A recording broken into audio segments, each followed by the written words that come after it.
আসসালামু আলাইকুম। প্রচণ্ড গরমের মধ্যে খামারের কাজগুলি শেষ করে আমরা আগে থেকে আজকে প্ল্যান করে রেখেছিলাম সজীব মামার বাঙ্গি ক্ষেত থেকে বাঙ্গি নিয়ে আসব। বাঙ্গির সিজন এখন শেষের দিকে, আমরা যাব কাঁচা বাঙ্গিগুলি সংগ্রহ করার জন্য। এই কাঁচা বাঙ্গিগুলিকে লবণ মরিচ দিয়ে খেতে কেমন লাগে এটা দেখার জন্য আমাদের মূলত আজকে প্ল্যান করা। যাওয়ার সময় এক ছোট ভাই বলল, ভাই ওখানে আমাদের আম গাছ আছে, আম গাছ থেকে আম পেরে আমরা আমও মাখাইতে পারবো। এ কারণে আম মাখানোর যেসব জিনিসপত্র আমাদের লাগবে আমরা সাথে করে সেগুলিও নিয়ে যাচ্ছিলাম। এই যে জমিগুলির মধ্যে দিয়ে আমরা হেঁটে যাচ্ছি, এই জমিগুলির মধ্যে কয়েকদিন আগেও ভরপুর পেঁয়াজ লাগানো ছিল। পেঁয়াজ উঠে যাওয়ার পর এই জমিগুলিতে পাট বুনে দেওয়া হয়েছে। বাঙ্গির খেতে আসার পর আমরা হালকা কাঁচা পাকা বাঙ্গিগুলি খুঁজতেছিলাম, যেগুলি বিট লবণ দিয়ে খাওয়া যাবে অথবা লবণ মরিচ দিয়ে খেতে সুস্বাদু হবে বা ভালো লাগবে। বিট লবণ বলতে যেটাকে বোঝায়, আমাদের বিট লবণটা সেভাবে তৈরি করা হয় না। আমরা বিট লবণ তৈরি করি শুকনা মরিচ দিয়ে, এবং শুকনা মরিচের সাথে আমরা লবণ দিই। এটাকে আমরা শুকনা কড়াইতে সুন্দর করে ভেজে পাটায় বেটে তারপর ওটাকে একটা শিশি বা বোতলে ভরার পরেই মূলত এটা আমাদের কাছে বিট লবণ হয়, এবং এটা দিয়ে যে কোনো কিছু খেতেই অসাধারণ লাগে। আমরা মূলত আমাদের বাড়ি থেকে অনেক দূরে চলে এসেছি, অর্থাৎ আমাদের পাথারের একেবারে মাঝখানে। এখানে মূলত একটা আম গাছ আছে, এই আম গাছ থেকে আমরা কিছু আম পেরে নিলাম। এই আমগুলিকে আমরা এখন মাখানোর চেষ্টা করব।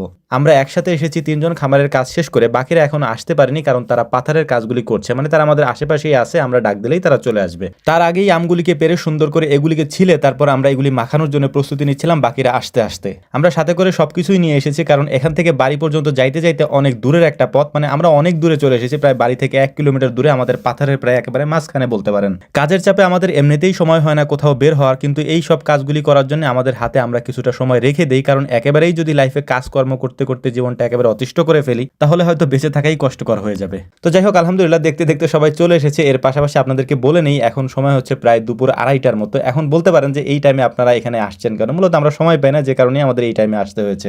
এভাবে আম মাখানোর সময় কাঁচামরিচ লবণের সাথে যদি কাসুন্দি না থাকে তাহলে আম মাখানোটা পানসে পানসে মনে হয়, এবং এর সাথে বিট লবণ যেটা আমি বললাম আগে বানিয়ে নিয়েছি আমরা, ওটাও দিয়ে দিই। কাসুন্দিটা মূলত দেশি সরিষা দিয়ে তৈরি করা হয়। আলহামদুলিল্লাহ আমাদের কাজ শেষ, এটা মাখানো প্রায় শেষের দিকে। এখন এটাকে পরিবেশনের পালা। আমরা সবার সামনে দেওয়ার আগে আবারও একটু বিট লবণ দিয়ে নিচ্ছিলাম, যে বিট লবণটা আমরা বানিয়ে নিয়েছি। আমাদের তেমন একটা বের হওয়া হয় না, আমাদের বাড়িতে যে আমগুলি আছে সেগুলিকে মাঝে মাঝে আমরা পেরে তারপর এভাবে মাখানোর চেষ্টা করি, কিন্তু বাইরে বের হয়ে এরকম করা আমাদের খুব কম হয়, কারণ এটা করার জন্য সব থেকে ভালো সময়টা হচ্ছে দুপুর টাইমে। কিন্তু দুপুর টাইমে আমাদের সব থেকে বেশি কাজের চাপ থাকে, ওই সময় আমরা এই কাজগুলি করতে পারি না। যদি আমাদের হাতে সময় থাকে তাহলে আমাদেরকে বাড়িতে বসে সেটা করতে হয়, কারণ পাথারে এসে সেই সময়টা ব্যয় করার মতো সময়টুকু আমাদের হাতে থাকে না। আর কয়েকদিন পরে পাথারের কাজের চাপ অনেকটা কমে যাবে, তবে আমরা যেহেতু গরুর খামারি আমাদের জন্য কাজের চাপ একটু বেড়ে যাবে, কারণ সামনে কোরবানির জন্য আমাদের কাজ বাড়বে, কিন্তু পাথারের কাজ অনেকটাই কমে যাবে, কারণ পেঁয়াজ উঠানো হয়ে গিয়েছে, পাট বোনাও প্রায় এখন শেষের দিকে, তেমন একটা আর নেই, তো কাজের চাপ অনেকটা কমে গিয়েছে আগের থেকে। তো যাই হোক, আলহামদুলিল্লাহ আম খাওয়ার কাজটা আমাদের শেষ। এখন আমাদের এখান থেকে কিছু বাঙ্গি নিয়ে যেতে হবে। কিছু পাকা বাঙ্গি আমরা নেওয়ার চেষ্টা করতেছিলাম, অর্থাৎ একটু একটু পাকা, যেগুলি বাড়িতে নিয়ে রাখলে পেকে যাবে, সেরকম কিছু বাঙ্গি আমরা নিয়ে নিলাম এখান থেকে।